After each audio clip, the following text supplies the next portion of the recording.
Somewhere deep inside, you know what kind of person you were designed to be. Ask yourself, how would the person I'd like to be do the things I'm about to do? See, I believe part of our responsibility in life is to find out who we are, to discover ourselves. First off, we need to respect our nature. We need to realize we are part of a continuing chain that carries a legacy and a responsibility. And if that's the case, then we need to recognize that we were not biological coincidences. I believe there's a creator, and I believe you were intentionally created for a myriad of purposes. See, I never expected to be anything but ordinary. I expected I would grow up to be, like Dad worked for the phone company. I figured I'd go to work for the phone company, maybe work in an office. I figured I'd live, I'd work till 65. I'd have 1.34 kids. I'd retire at 65. That's what I expected.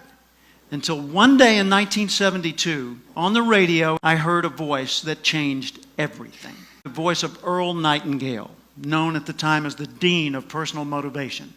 He said, if you will spend 1 extra hour each day studying your chosen field, you'll be a national expert in that field in 5 years or less. That hit me like a tornado. It rearranged everything in my life.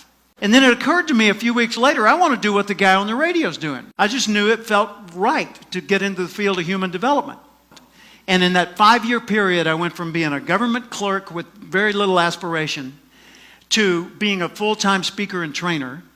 In 2 years, I started buying Earl Nightingale's training materials and selling them to businesses. By 1984, his company was selling my training materials worldwide. His formula works, and I've seen it work for hundreds and even thousands of people in the many, many years since that time that I've been sharing that message. If you were to focus an hour of study on one field of endeavor for 5 consecutive years, you'd not only transform you, you'd transform the world around you.